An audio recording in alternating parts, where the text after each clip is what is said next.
yang kami hormati,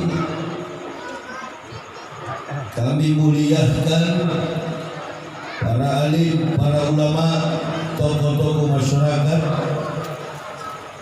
dalam hal ini berhadir bersama-sama dengan kita perangkat Desa Tembung, Kecamatan Seituan, Kota Medan, Provinsi Sumatera Utara. Sebagai tuan rumah, Ketua BKM Masjid Ar-Rahman, berhadir pula dengan kita Ormas Ketua Persatuan Muslim Indonesia Kecamatan Percut Seituan, dan yang kami cintai, kami banggakan, Ma'asyiral muslimin wal muslimah rahimakumullah. Pada kesempatan yang amat sangat berbahagia ini, bertepatan dengan tanggal 17 Februari tahun 2023 Miladi 1444 Hijriah.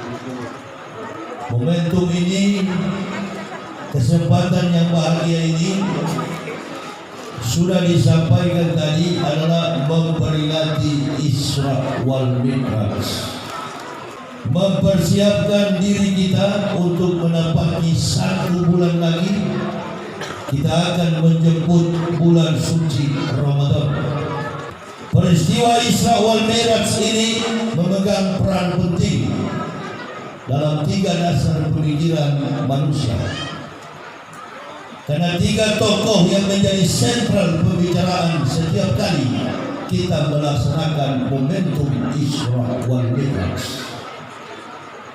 Jenis tipe manusia yang pertama yang akan kita bahas adalah tokoh sentral Rasulullah Muhammad Sallallahu Alaihi Wasallam. Tokoh yang kedua adalah Abu Bakar Siddiq. Tokoh yang ketiga adalah Abu Jahal.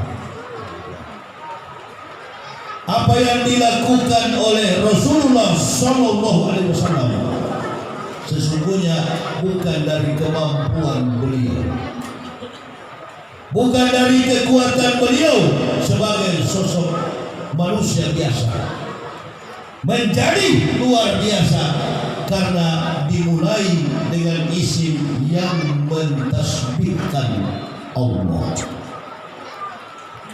Jelas sekali dalam telinga kita ayat yang dihafal oleh seluruh muslim di dunia, menetapkan sebuah perkataan yang mengandung barakah. Logika tidak mampu kekecilan menerima peristiwa ini, karena memang begitulah kadar kemampuan manusia, terbatas oleh aspek ruang dan waktu. Manusia berpikir, tapi manusia tidak mampu menjangkau kekuasaan Allah yang dinamakan mukjizat. Kekecilan otak kita ini tak mampu untuk meraih apa yang disebut dengan Isra dan Mi'raj. Banyak sekali yang bertanya sama saya, jangankan orang kafir, orang yang konon beragama Islam belum mampu menerima ini. Apakah dia mencoba saya, atau betul-betul dia bertanya karena tidak tahu? Ini mulai masuk kepada karakter Abu Jahal. Dia bertanya sama saya, peristiwa Isra wal Mi'raj itu Ustaz, boleh tanya nggak? Boleh, silakan.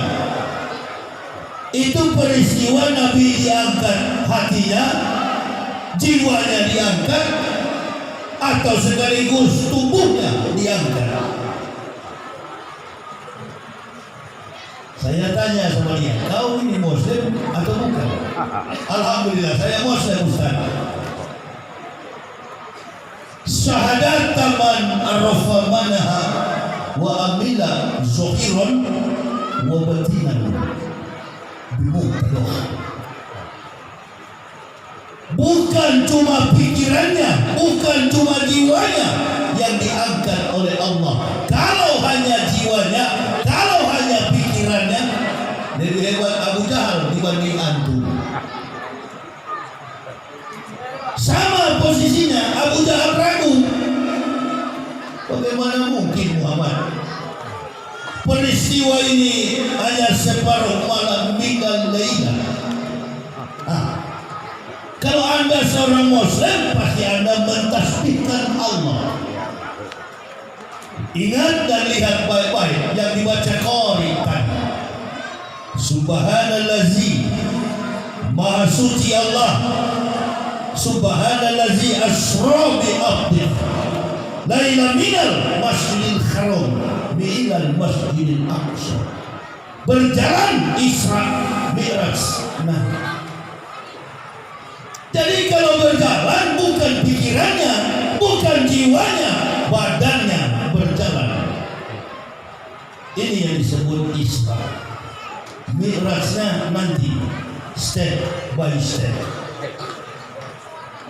Itulah sebabnya Rasulullah SAW menyaksikan ini di tengah masyarakatnya. Pada waktu itu masyarakatnya jahiliyah, termasuk Abu Jahal, konon adalah paman Nabi, meyakinkan kepada manusia tentang mukjizat ini dari zaman Rasul sampai sekarang. Allahu Akbar. Sama. Tidak yakin saya katakan kalau pikiran Nabi Muhammad, kalau jiwanya diangkat, berarti Rasul bukan Isra Mi'raj, berarti beliau bermimpi.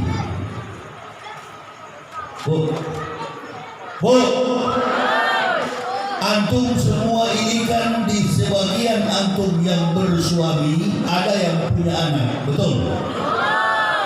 Adakah ibu bapak akan tahu tahun sekian, tanggal sekian si Abdullah, si Aminah anak ibu akan lahir?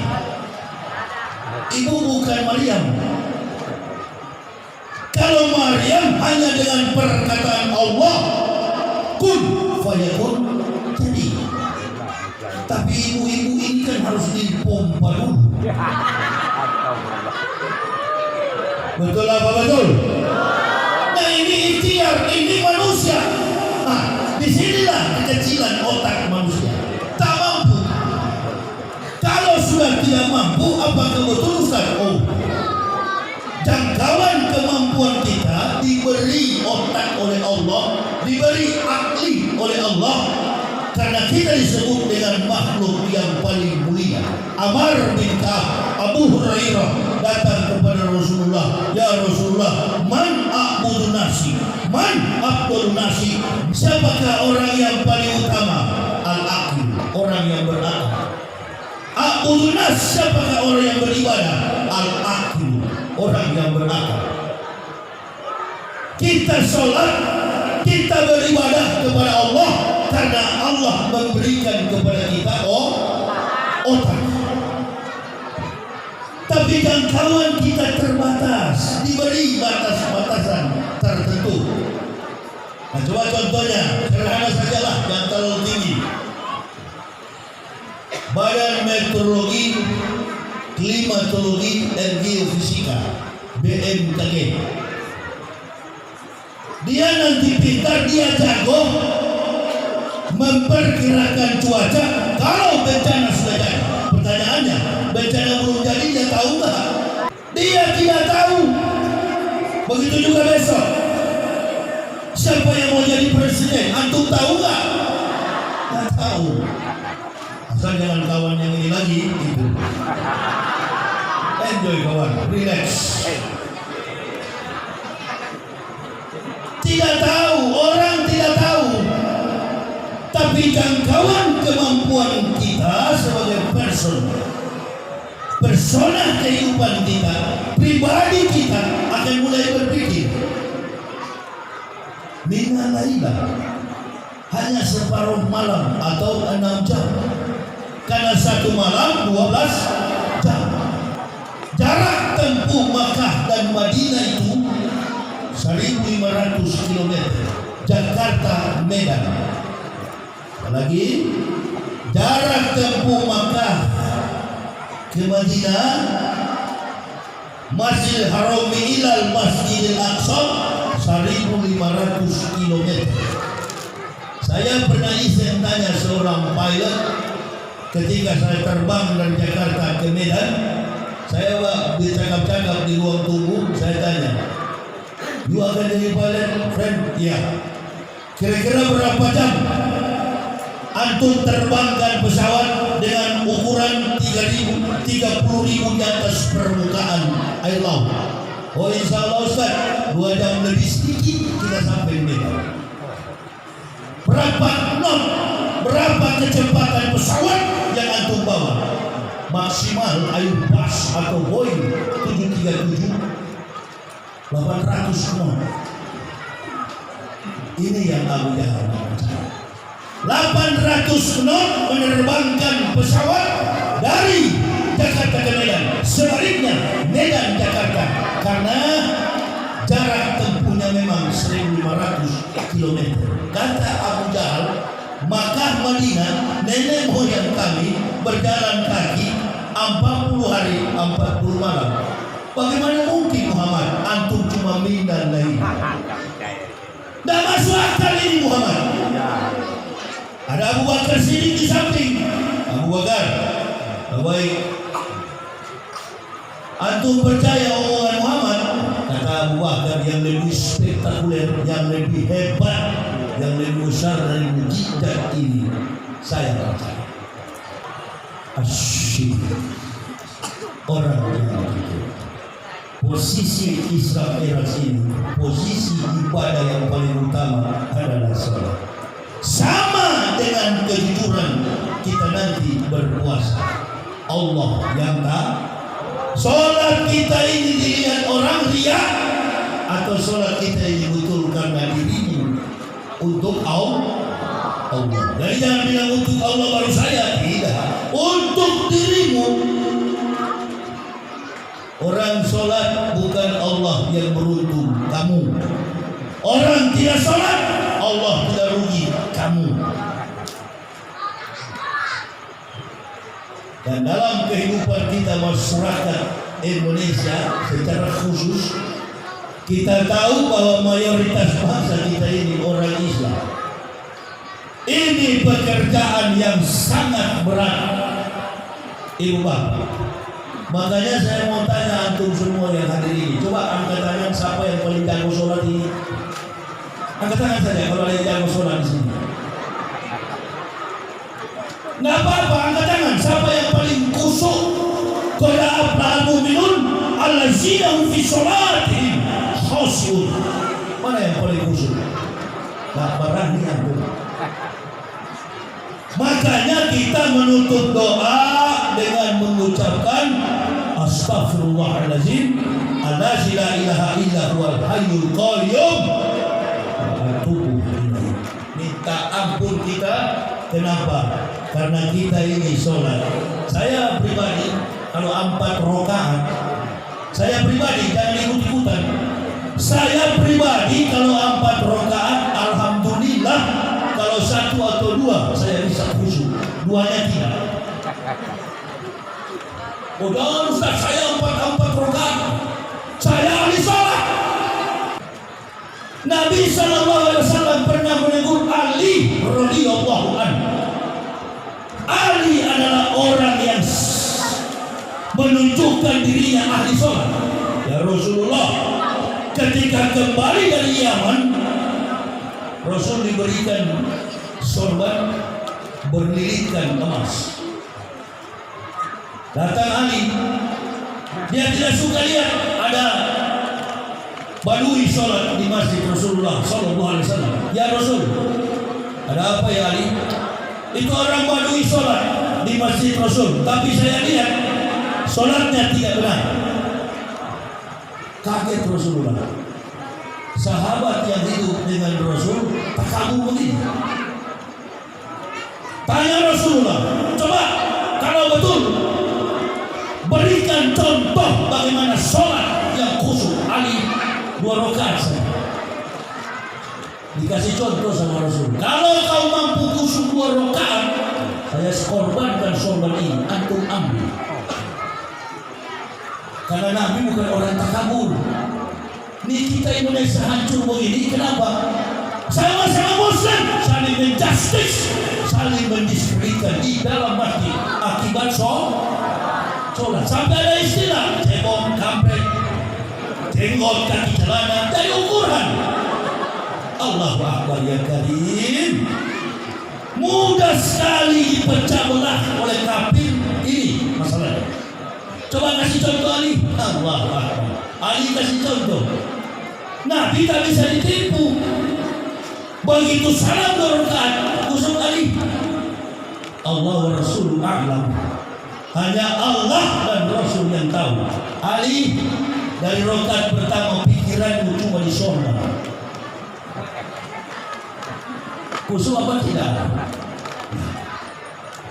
Jadi kalau menerangkan tentang sholat ini, Allahu Akbar, ini ibadah sama dengan puasa. Antum betul atau tidak?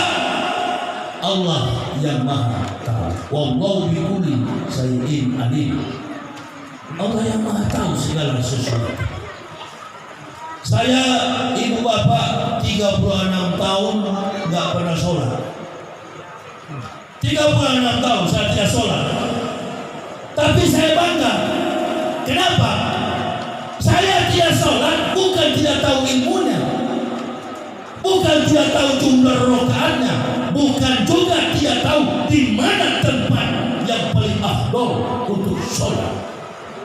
Kenapa? Karena basic background saya selama 36 tahun bukan seorang muslim. Saya adalah seorang yang kafir, musyrik dan tidak bisa sholat. Karena 2 golongan yang tidak bisa sholat dalam Islam ini. Yang pertama kafir, yang kedua kambing. Betul apa betul? Kafir dan kambing tidak bisa sholat. Jadi kalau ada orang Islam yang tidak sholat lebih daripada kambing dan kambing. Kenapa saya tidak sholat? Saya dalam kondisi kafir, memang menolak untuk sholat. Setelah saya diberi pelajaran, setelah saya diberi ilmu, setelah saya mendapat petunjuk hidayah, baru saya belajar. Hanya dalam tempo 5 jam, suratul Fatihah yang saya tidak tahu melekat dalam memori saya. Apa? Sudah begitu diberikan buku kecil oleh seorang yang mengislamkan saya, sosok Kiai Haji Komarudin Sofa. Beliau adalah output dari pesantren Teguh Kireng, Jombang.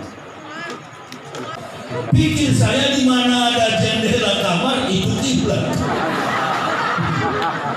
Bingung, tidak tahu, tapi berkeinginan ingin sholat. Innamal a'malu, itu yang paling salah. Bukan gerakan kaki yang serapat, kuda-kuda pasang seperti main karate dalam masjid.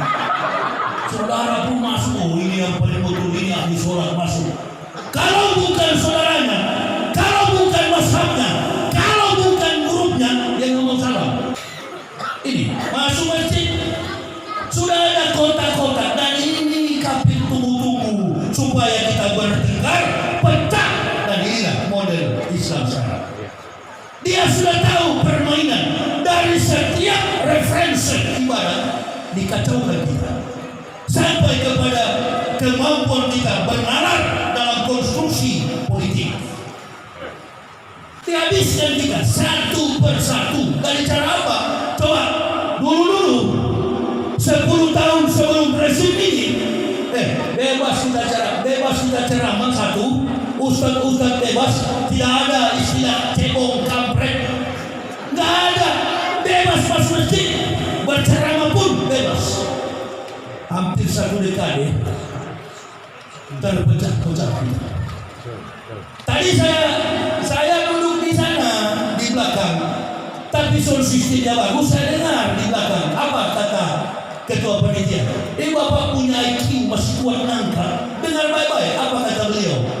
Kesempatan di momen ini kita bersatu sesama jangan mau dipecah belah. Bersatu saat ini. Coba lihat ada satu kandidat presiden Ismail, idola, muda, piawai, bastotan, fi ilmi. Dia kuat, dia gagah, bercakrawala luas, kemampuan akademik dalam konteks leadership nggak diragukan. Beliau ingin ada perubahan bagi negara ini. Kenapa? Karena melihat kehidupan kita bernegara ini dari segala sisi hidup kita kacau balau. Saya kemarin ceramah di Jambi. Dari kota Jambi itu 9 jam. Kabupaten Tebo. Masuk lagi ke dalam, naik perahu, naik mobil buat di ponton, jalannya hancur. Kami masuk ke dalam. Siapa yang sambut kami ceramah? Saudara-saudara kita dari Banser. Ketika saya mau ceramah, kepala desa berdiri dengan menggunakan bahasa ironis, sindiran halus. Beliau kayaknya tahu bahwa kami ini golongan ustaz radikal.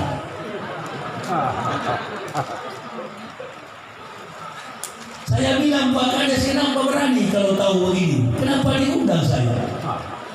Ya Ustaz, orang bilang Ustaz Habib Rizik, Ustaz Somad dan lain-lain, katanya golongan Ustaz radikalis. Tapi karena keinginan masyarakat, saya undang Ustaz. Saya lebih takut masyarakat karena semua bilang Ustaz Yahya mau datang, Allahu Akbar. Bahkan orang miskin sekalipun bawa bantuan ke sini. Sampai aku datang, Ustaz Yahya. Pertanyaannya kepada pemerintah, kita yang radikal ini, inilah banyaknya begini. Coba panggil si penjilat rezim, Ustaz yang suka menjilat, pemakan kotoran kafir, bawa ke sini kalau ada yang begini.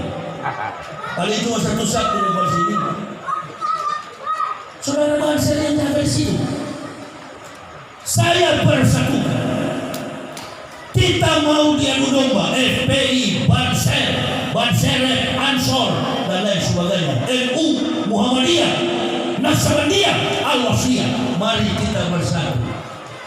Jangan mau dipecah belah. Amin ya Rabbal alamin. Dengan memperalat kekuatan segala macam fungsi negara diperalat. Ingat baik-baik, ini agama yang benar. Jangan coba-coba. Umat ini melawan atau tidak, satu waktu pasti kena batunya. Sepandai-pandai tupai melompat, satu waktu terantuk pula. Ini sekarang sudah ada kabar kemarin kan? Satu sudah tumbang dihukum mati.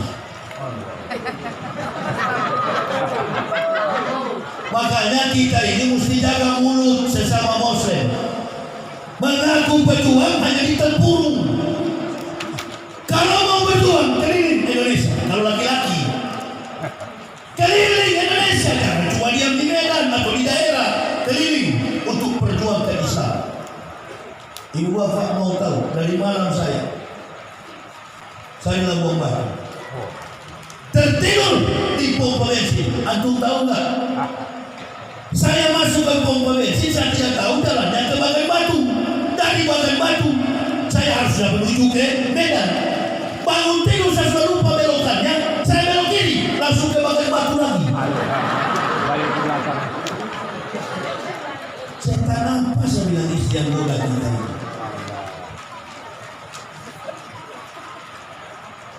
Berpikir saya jadi lemah, logika saya sempit. Sama dengan pengakuan sidangnya Sambo. Sambo bilang apa? Emosi telah mengalahkan logika. Allah Akbar. Jadi pelajaran bagi kita semua. Bukan polisinya yang rusak, bukan tentaranya yang rusak. Kalau ada pihak-pihak tertentu yang bertugas dalam institusi institusi lembaga pemerintahan, jangan membawa-bawa lembaga itu.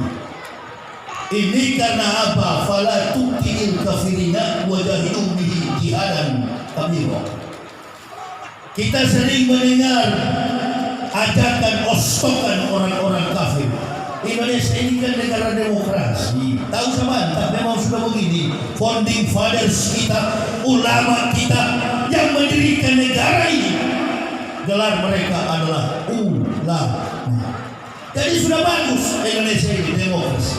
Demos and krator. Peristiwa Rasulullah bukan demos and krator, theos and krator.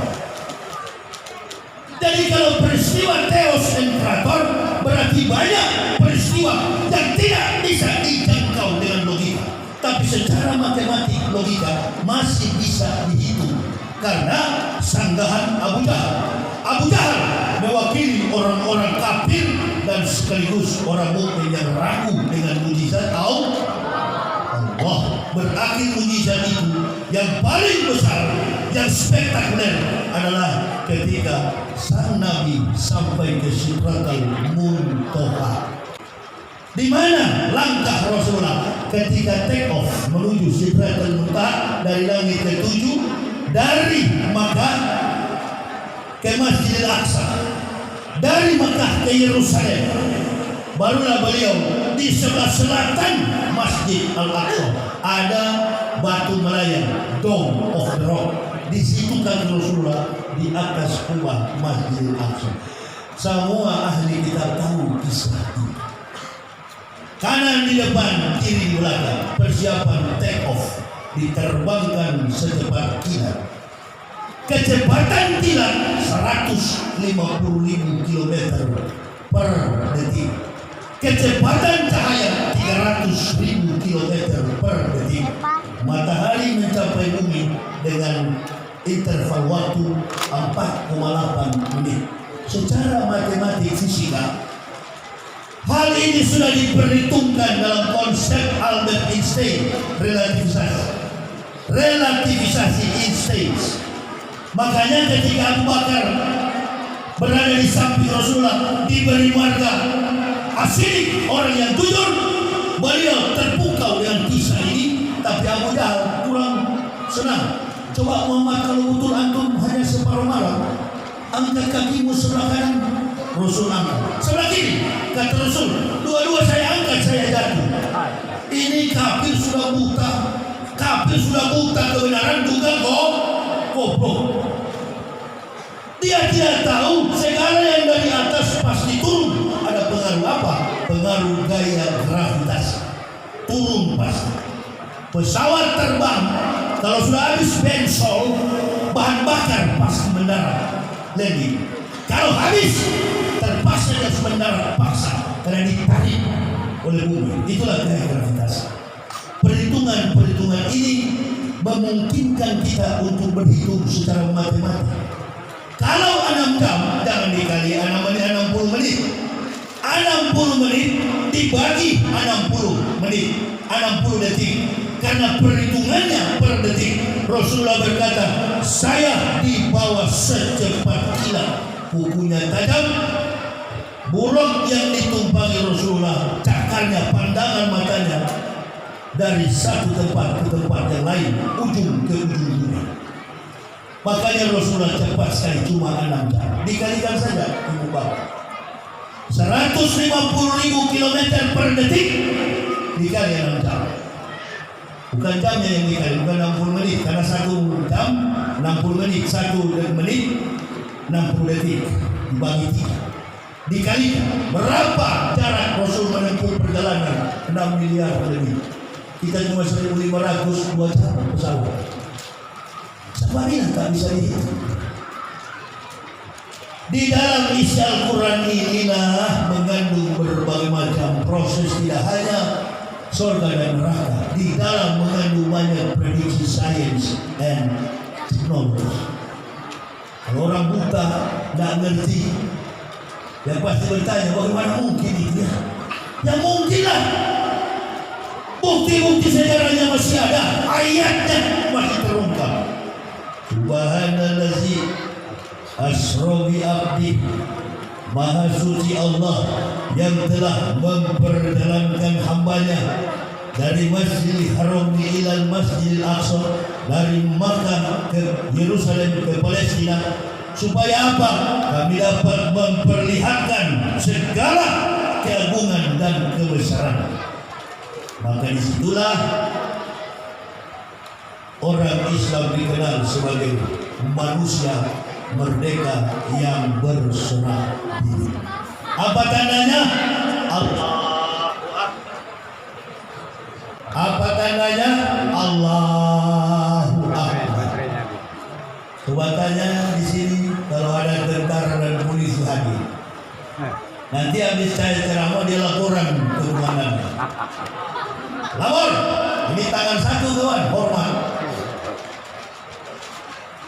Acara tabligh akbar di Masjid Ar-Rahman kondusif dan terkendali, tangannya satu ke atas. Yang dilaporkan kepada komandan, Barada lapor ke Kopral, Kopral lapor ke Sersan, Sersan lapor ke Letnan, Letnan lapor ke AKBP, AKBP lapor kepada Jenderal, Jenderal lapor kemana lagi? Jokowi, stop. Jokowi kemana? Lapor kemana? Jokowi lapor kemana? Tanya Pak Jokowi. Subuh hari pasti Pak Jokowi lapor kepada Jalla Jalaluhu Rabbul Allah Subhanahu wa Ta'ala. Apa pakai lapor pakai hormat begini? Bukan cuma satu tangan kawan, angkat dua tangan. Allah Akbar. Siapa lagi yang paling besar?